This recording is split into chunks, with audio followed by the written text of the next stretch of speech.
Well, welcome everybody to today's check-in chat. We certainly are happy to be with you here today. Gonna let a few more people in here. And my very capable co-host, Theresa Boysen, is also gonna let a few people in, so we'll work together on that. Really appreciate it. But again, welcome. I've got a few reminders before we get to our feature presentation today. Just wanted to remind everybody, we're going to try and do this on a monthly basis, and the next session's coming up in May. The topic for that one is yet to be determined, and that leads me to the second point that we're always interested in any content suggestions. We'll chase some things down for you. If you have a good idea, if you have an idea that you think would be helpful for our group, for the industry, let us know, and we will find the resources. We have an amazingly talented group of people just in the NAC family, and we can cover just about anything. And everybody's so helpful and wants to contribute. So I would mention that sponsorships for this event are available, and they're very reasonable. So if you are interested in a sponsorship, let me know and we will assign one to you. I'd like to remind you to stay muted during the call, just for traffic purposes, and to let us get through with this many people on a call. Sometimes it gets to be a little confusing if too many people are talking. So if you can stay muted, and then we'll just if you can just use the chat function to ask any questions or contribute, we would certainly appreciate that.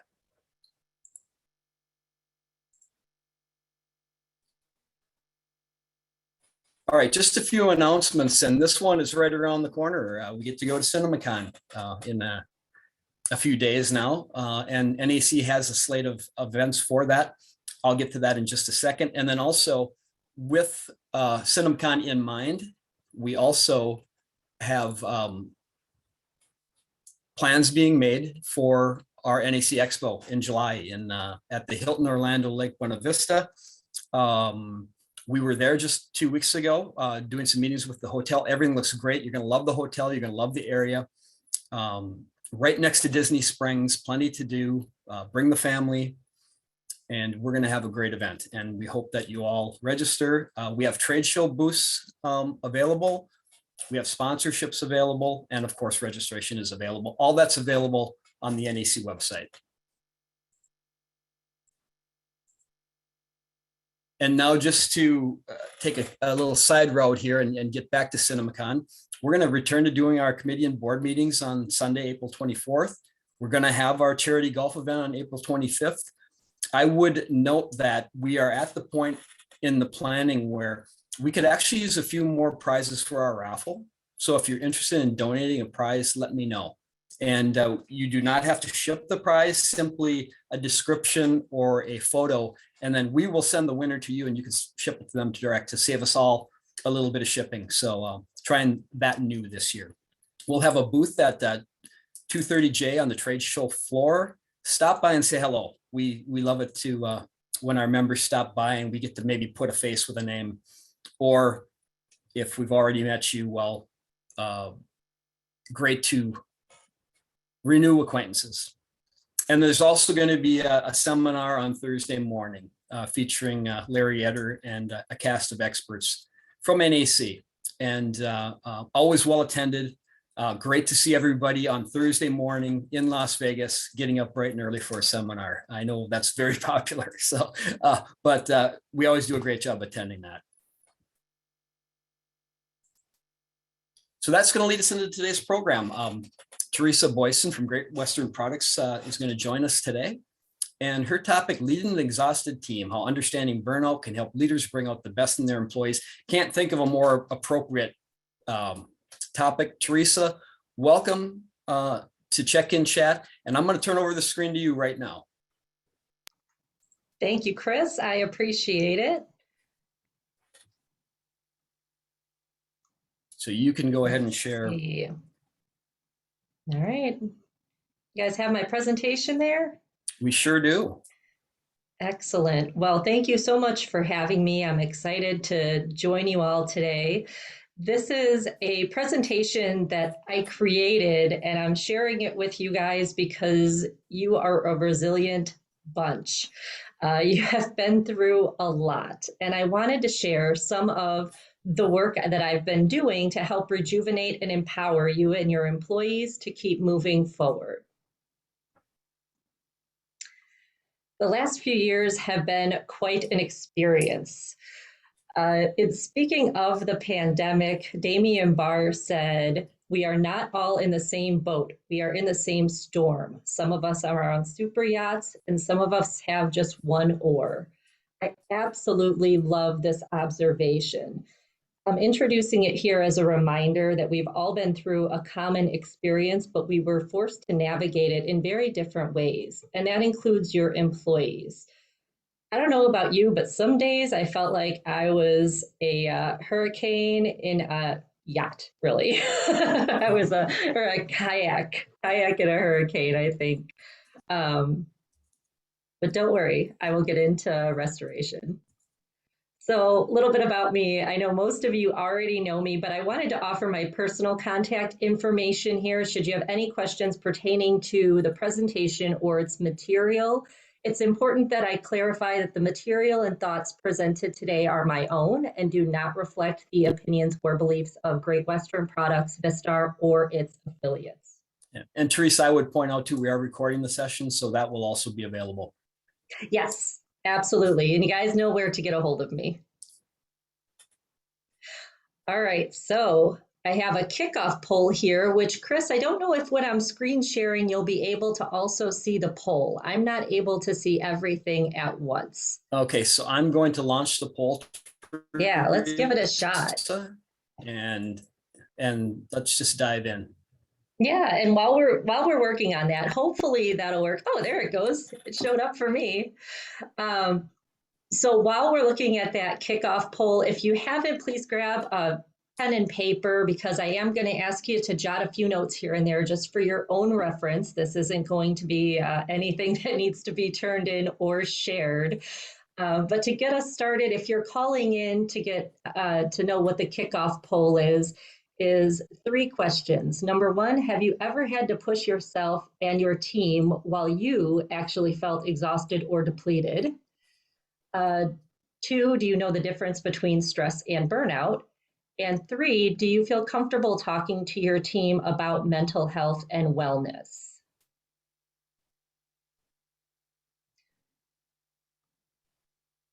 So let me just see. Yes, we're seeing overwhelming 92% you have to push your team while you are feeling exhausted. Fabulous. That's why we're here today, guys. We're going to work on that. You know the difference between stress and burnout? A lot of people do. That's great. We're at 71% there. Do you feel comfortable talking to your team about mental health and wellness? 86% of you do. That's fabulous. Excellent, excellent. We're going to give you a little bit more, some tools and resources to help out on that as well. Okay. Should we go ahead and end the poll, Theresa? I think so. Okay. Thanks, everybody, for sharing. Thank you. All right, here is some broad data. If you're more of a numbers person, if you or your employer are looking for some hard facts on the importance of mental well-being and its direct impact on your business and your bottom line, notice right there in the middle that employee burnout, 4 out of 5 adults are saying that they're experiencing burnout. Where we see that typically happen is, or where the result that we typically see from that is, sorry, every time I scroll down on my notes, I switch my slide. What we typically see is employees quitting. And then we're looking at initiatives to attract and retain talent. So understanding what you can do to mitigate burnout is really the key to keeping those valuable employees and keeping them performing well. All right, learning outcomes for today. At the conclusion of this hour together, you will be able to discuss burnout and its impacts on your work performance by identifying the symptoms of burnout, identifying burnout prevention and stress resilient activities for yourself and your team. examining organizational practices for relief and healing from burnout, describing mental health resources available to your employees, and devise strategies for self-care to increase personal resilience. And I'm not talking about bubble baths and chanting and that kind of stuff, like real actionable stuff that makes a difference in your business. All right, so what is burnout? Burnout is a mental health impairment relating to unmanaged and often chronic work stressors resulting in physical and mental illness. This is specifically related to prolonged job-related stress, which is why we're talking about it here on an industry chat. What is the difference between stress and burnout? Because it can often be kind of confused. What you really need to keep in mind is that stress is fast. Burnout is slow because it's been going on for a long time. Stress will often kind of speed you up, and it can be a good thing. Stress happens when that reptilian brain activates your fight, freeze, or flight mode. Think about when you get a big crowd for a huge movie release or a big game, something like that. You want everybody working really fast, really sharp, really effective, but you're not made to operate at that speed and at that capacity for a prolonged period of time. When you do, the resources coming from your limbic system, known as your emotional brain, and your frontal lobe, where it's kind of known as your thinking brain or your smart brain, where all your kind of logical reasoning is coming from, gets overtaxed trying to react to that stress. And that's why when you see in burnout, you'll see disengagement, cynicism, and poor attitude, because you don't have that emotional capacity to be engaged anymore. Reduced professional efficacy, things that were easy for you to do, things that were quick and simple. Those are things that are, for some reason, becoming a lot harder. The quality of your work has gone downhill. That is a state of burnout. Stress can be relieved with a break. Burnout cannot. That's why we're addressing some of the things that can help it here. Taking a day off, it can help stress, but it's not going to help burnout long term. Okay, just reviewing again, knowing the symptoms. What's important to know about the classification of burnout is that these three symptoms coexist. You'll see or experience emotional and or physical exhaustion, that exhaustion that just is in your bones, in your mind, you can't get out of it. Negativity, cynicism regarding one's work. Maybe you don't feel it's as important, it's not valuable, you're disconnected from it. And a decrease in engagement, efficiency, efficacy at your job. And also note, employee burnout contributes to between $200 and $300 billion in losses annually due to poor productivity, absenteeism, turnover, and even death. I'll remind everyone, Theresa, just remind everybody, if you have questions, go ahead and use the chat function. We can, we prefer this be a dialogue. So if you have questions, go ahead and use the chat. Sorry to interrupt you, but no, I just want to remind everybody. And there will be time at the end too. Absolutely. All right, so pop quiz. Which of the following are common signs of burnout? Looking at this entire list: fatigue, short temper, disengagement, cynicism, poor attitude, no relief after time off, irritable attitude, lack of patience, poor output, physical illness, apathy, and trouble sleeping. All of them. If you got it right, throw it in the chat. All right, and this is a moment to really stop and take a few notes. If you looking at this list here, and I'll stay on this slide for a minute, have you noticed any of these long-term? We've all had a day or something, you know, of course, not me, never, but everybody has had their moments of having these things. But if this is something that has been prolonged for yourself, or if you notice maybe somebody on your team, they used to be a really high performer and now you're seeing these things and you think maybe that's what it could be related to, just take a few notes and keep it in mind as we continue through the presentation. Theresa, are some of these things hard to self-assess? Yes. I mean, how do you look in the mirror sometimes and see what's going on? Well, and we will actually, that's perfect. You've set me up for this slide here. Through, I know, I can already feel the eye rolls. And if we were live, you guys could actually crumple up paper and throw it at me. And I welcome that. Hopefully we will be in a room again soon.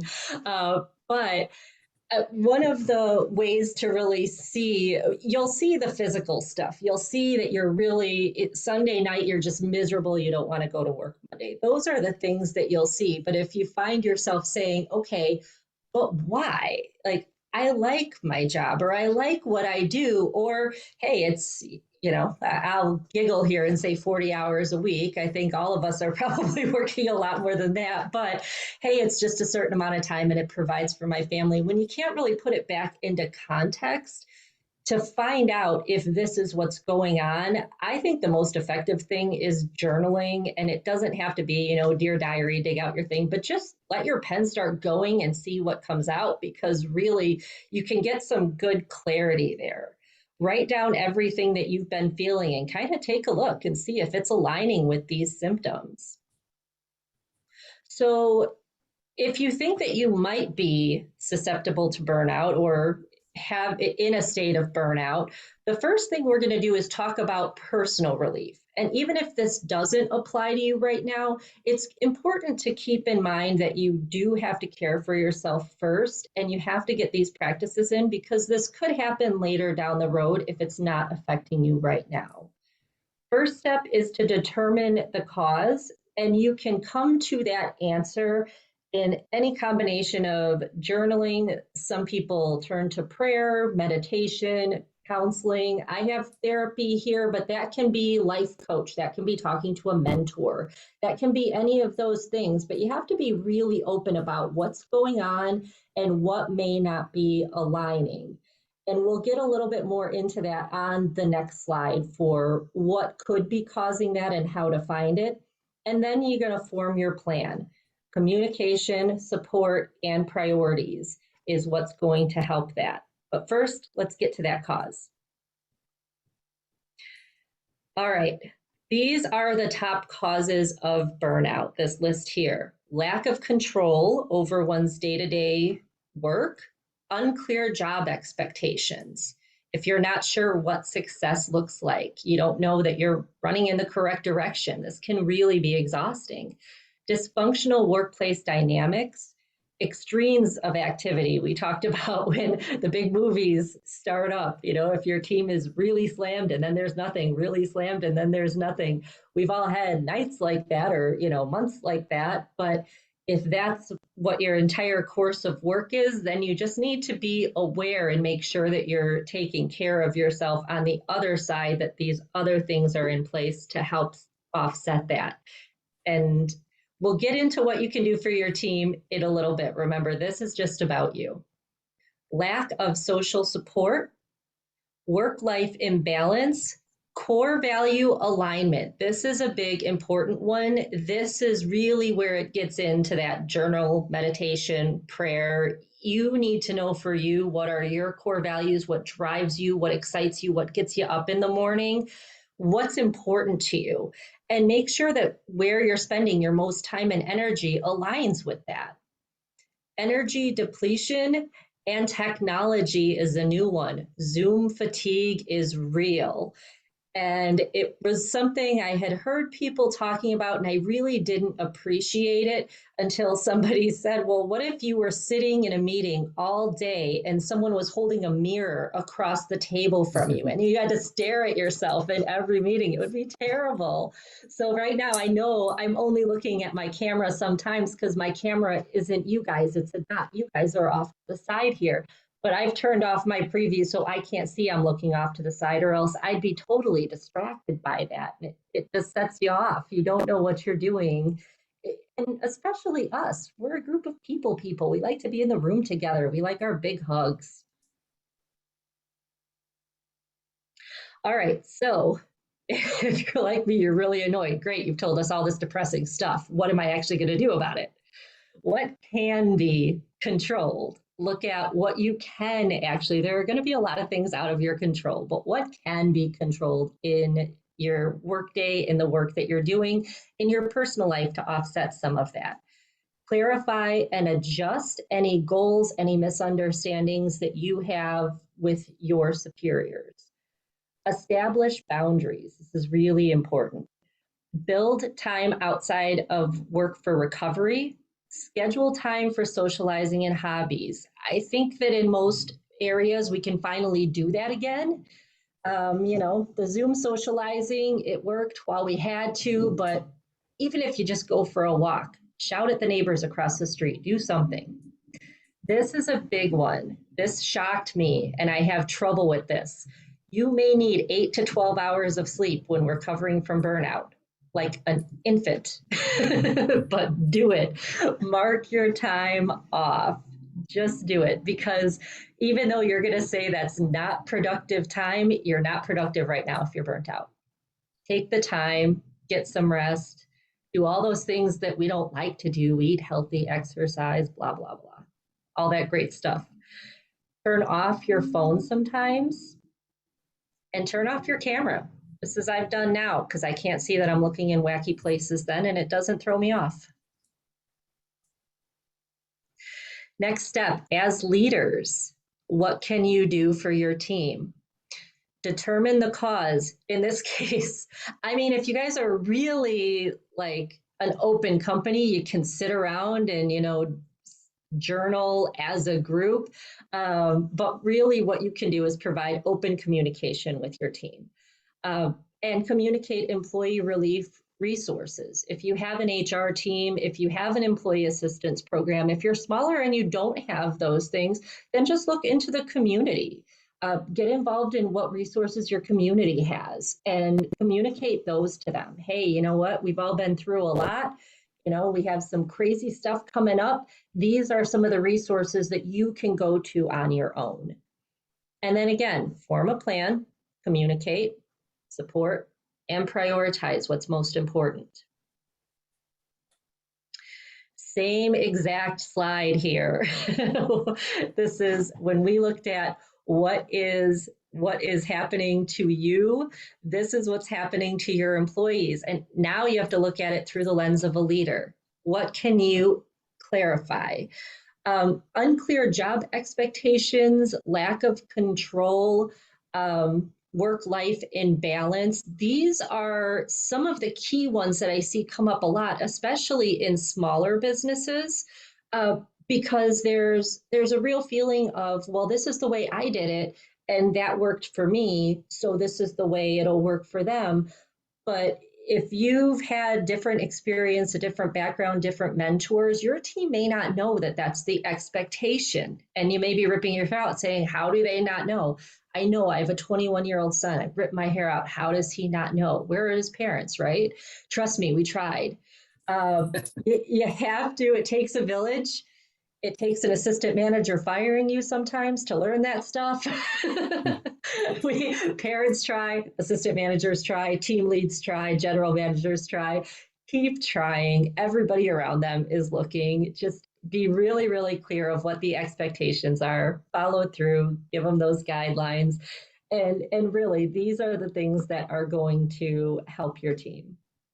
I think too, Theresa, so many times in a smaller business, we wear so many different hats, right? And Yes. So if I'm wearing one hat, I should be taking care of the person who's wearing the other hat. Guess what? That's the same person. And so yes, I think it can be particularly challenging in a smaller organization.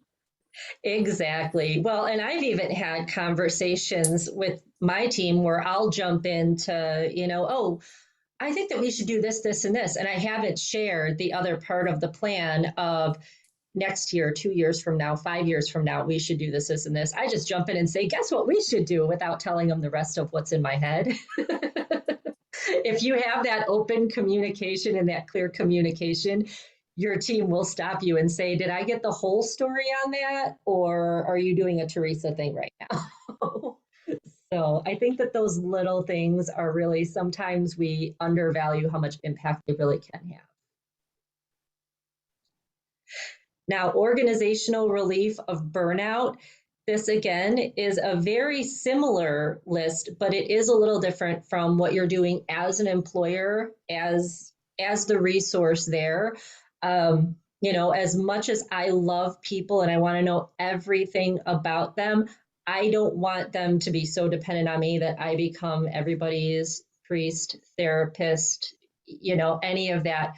We're here to work. We're here to get a job done. We're here to accomplish a goal, and that's what we're going to do. And you need to get the best out of them for that. But by setting your clear boundaries, your goals, knowing your team, and knowing when they need additional resources and where to direct them for that, that is how you can support them without being afraid that you have to step into that role that you might be qualified for it. I'm certainly not qualified for it. You may want it, but that's elective. But definitely, these are the things that you can do. Don't wait for performance reviews to check in. Clarify and adjust roles, just as we had on the personal list. If you're seeing that things aren't working for employees, talk to them about it. Let's fix it. Respect employees' boundaries. If somebody just really doesn't want to talk about something that has nothing to do with work, but they're doing a great job, don't push it. Let it go. It'll be okay. Avoid overscheduling employees. This one is really, really hard because you want your A team on all the time, but then that A team doesn't get the breaks that they need. Don't run your people out. I know it's really hard and it's hard to get more people, but if you treat your people really well and you care about them, word spreads and you will be able to hire the coverage that you need.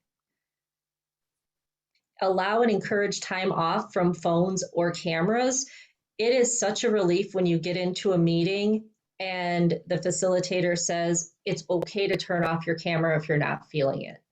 That's great. If you want your camera on, you can. If you want it off, just that little thing will make a big difference. The most important thing here, model positive work habits. I think that's even more important than patience. I think that the team around us is often, regardless of age, will sort of do the thing of adults and children of do what I say, not as I do. Employees are going to follow what you're doing. They're going to look at your example. So make sure that you're taking that time for yourself. Make sure that you're getting to an important baseball game for your family or a birthday party or whatever it is, and be vocal about it, that you're going to do that. And this is where you're going to make up for whatever is being missed or how the team is covering for you and how you can cover for each other. Now, this little cartoon is absolutely one of my favorites because I have to say I'm guilty of this. So those of you who are calling in, it's a couple of people sitting around in, like a conference room.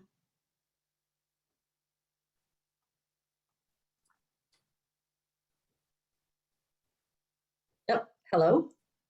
Yes. Okay. I was getting my, I had pre-recorded audio because we're supposed to have storms come through here. Luckily, they're holding out. Well, there's another one. You were so prepared so that you could relax mentally. So exactly. Theresa, for everybody listening, Theresa actually took the time to not only prepare this, but then also record it just in case she dropped out. Just in case. That's I was prepared. I was watching the weather forecast and that red radar system was coming through right at 2. We're like, no. But so far, so clear. So we're looking at, this is a conference room and they have all kinds of stickies up on the wall. And it says, okay, so we've emptied the suggestion box. We've glued them to the wall. Should we actually read them? This is actually bringing that project home, actually doing stuff. You've learned about some of this. You're going to be walking through some of it. It's really important that you actually do next steps. So what I would suggest is a really simple next step is to complete an employee health and wellness resource worksheet that I'm happy to email you following the session. It's just a simple template of like I say, health and wellness. Where's the nearest hospital? Where's the nearest urgent care? What's the number for HR? What's the number for the mental health helpline in your area? And if you don't have it, national. It's really simple, but it's just that step to say that you care about your employees. They don't have to come to you for the information. Put it in the break room, put it in the lunchroom. This is what's being communicated. Make sure that if you have an HR department, make sure that they take a look at it, because they may have resources to add that you may not even know are available to employees.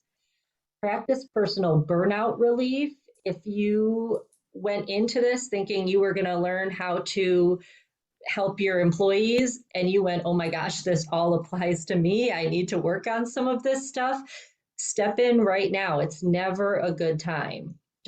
I know it's a crazy time, but it's never a good time. When you're at this stage, you're not doing as much as you should be anyway. And talk to your team about burnout. It's real. We're all feeling this.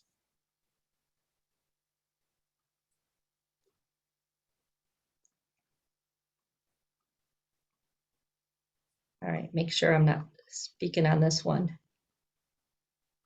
All right. And then this very last picture, love this one too. Have you guys seen this before? This is the 2019 World Athletics Championship, and this is Just Keep Going. This is a great example of the power of knowing your core values when the going gets really tough. So Sunkar Dabo helped Jonathan Busby across the finish line of the 5,000 meter dash, losing, of course, the race himself when he was on a great pace to win. And when reporters asked yesterday why he would sacrifice his own race time, he said, because it's an international competition and it's good for me to help people. He wanted to represent his country well. That was what the race was about to him, was representing his country well, and letting somebody suffer would not have done that. So again, do that journaling, that meditation, that talking to your core group of people, know what's important to you and operate every day based on that. And that's it for my presentation. All right. Thank you very much. And do we have any questions, Chris? I think there might have been one in the chat. And the question is there a measure for what is prolonged? Is it a period of stress or a case of burnout? Feel free to respond at the end. Well, we're at the end.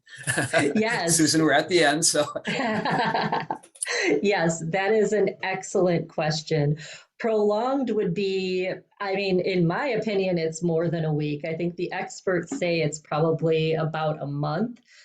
Really, it's when are those things, when are you drowning? When are you not able to break out of that cycle? When does a rest no longer help is really the difference there. Okay.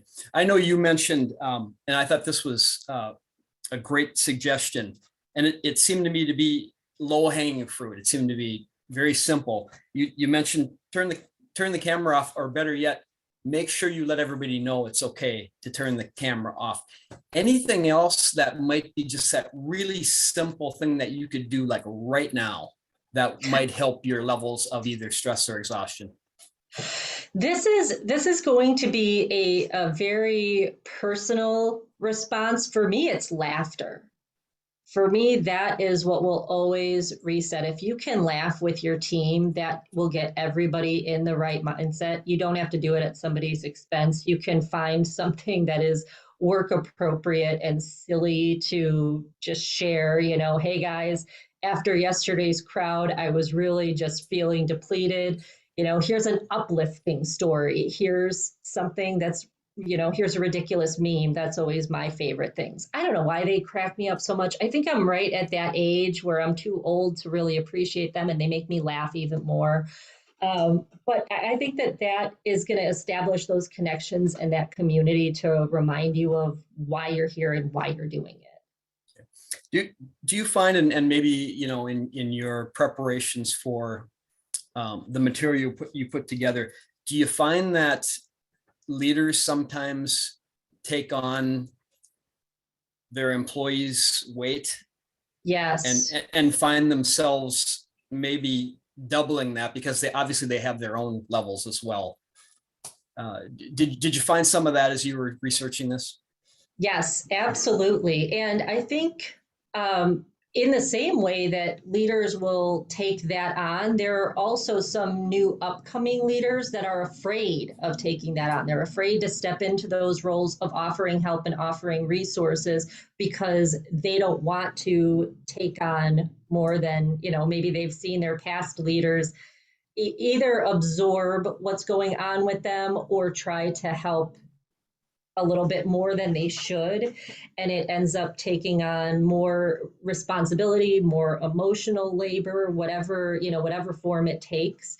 And I think that again is where boundaries are really important, and it's okay to establish those loving boundaries to say, hey, this is where I hold space for this is what we have to focus on. Your well-being is super important to me. Mm-hmm. But these are the things that we're going to do here, and these are the things you need to do on your own to preserve your own well-being.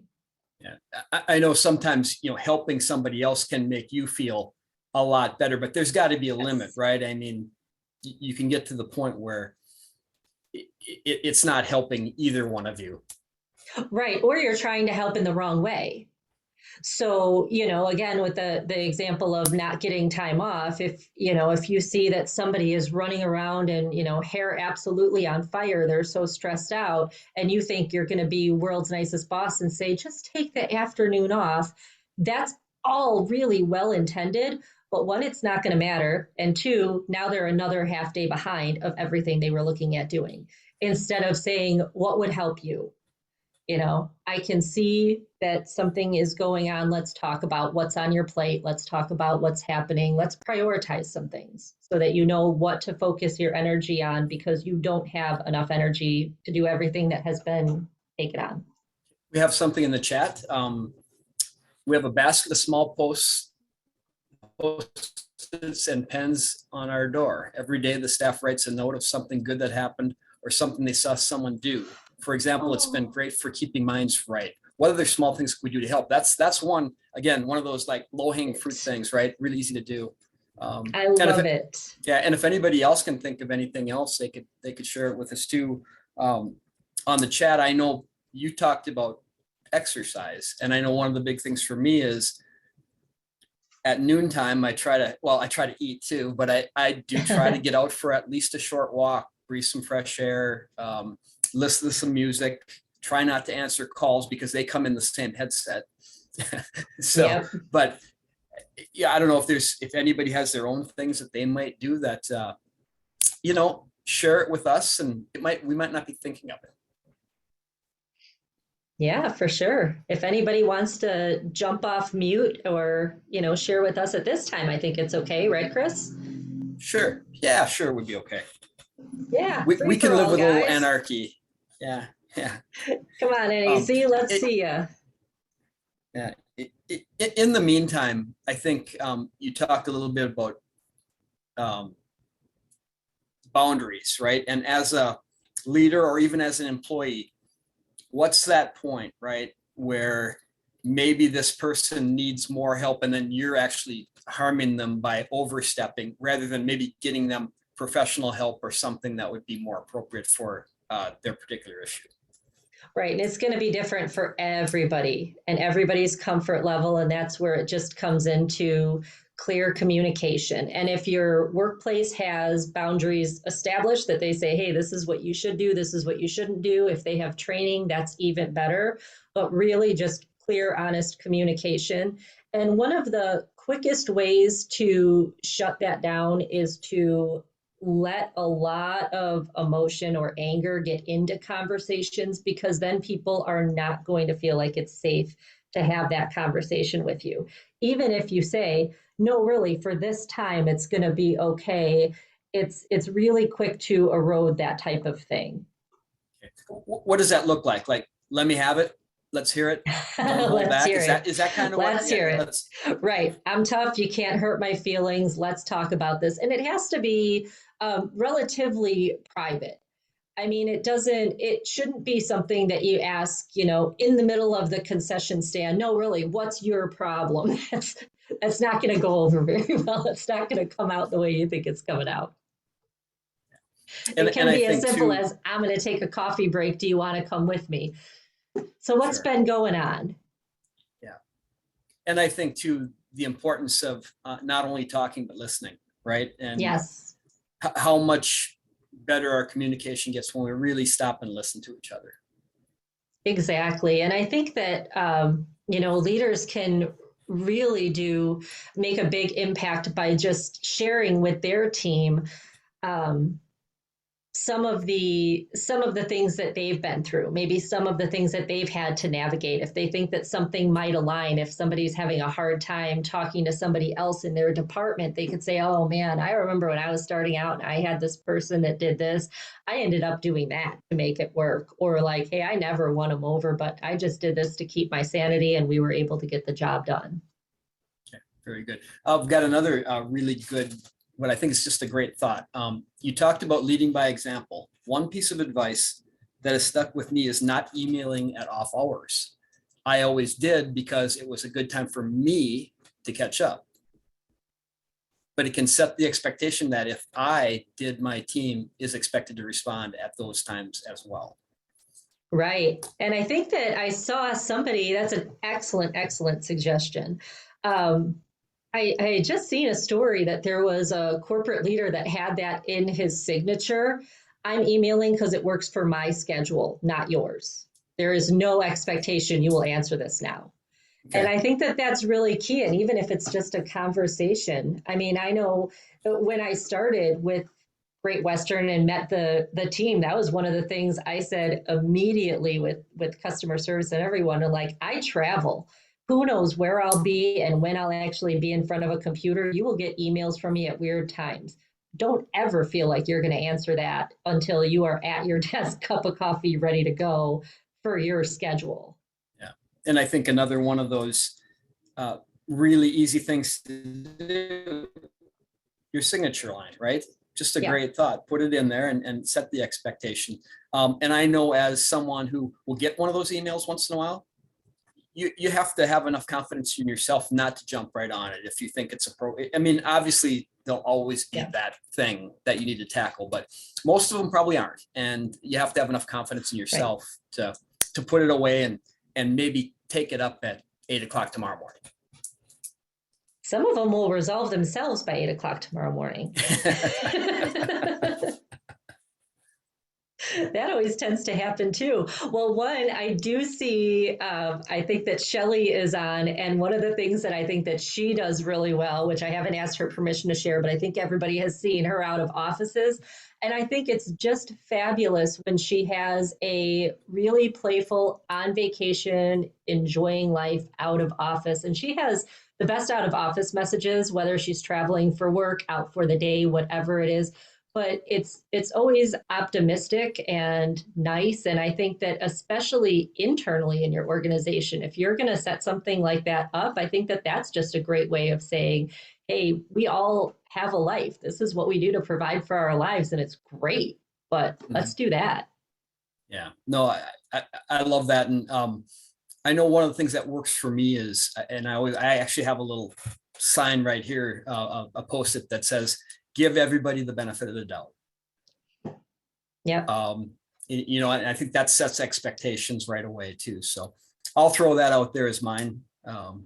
Absolutely. I love it. And maybe it is toward one of maybe the things we have to work on, I love it. I love it. Well, I do. Yes. And now everybody's messages. going to. Everyone's going to email Shelly. Yeah. We do actually read your messages, Shelly. Yes, if you're dialing in, we're laughing because Shelly just testing to see if people actually read my messages in the chat. Wonderful. What other suggestions do we have from the group? Anybody?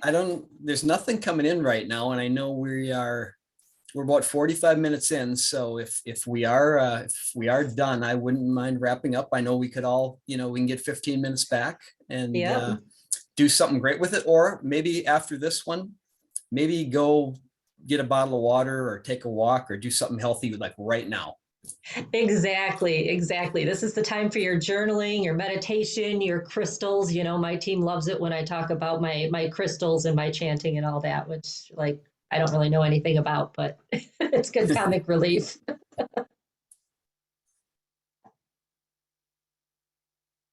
Okay. Thank All you. right. Thank you, Well, Susan. okay. So again, Theresa, thank you so much for sharing this presentation. I know it kind of comes from a different part of your life. And so we really appreciate you sharing that with the rest of us. And you can all ask Theresa directly about that personally, but I just really appreciate you offering this forth because I think it does us all a lot of good. So like, once again, thank you. So I'll just wrap up the way I began with those reminders. We'll look to do another one in May of these calls. CinemaCon's right around the corner. If you're going to Las Vegas, stop in and see us. We're people persons. We love to see people and meet you and put faces to names or reestablish relationships. And then also take a good look at July 26th through 29th, the Hilton Orlando Lake Buena Vista, fabulous property. We've got some great things in store for everybody there. And, these things only work if we all commit to them and be part of this industry. And we're looking to have a bigger and better expo than last year. And together, I think we can do it. So now is the perfect time to start looking at your plans in July and see how you want to be involved in Write Me. And we'll figure something out. So again, really appreciate you taking a look at that.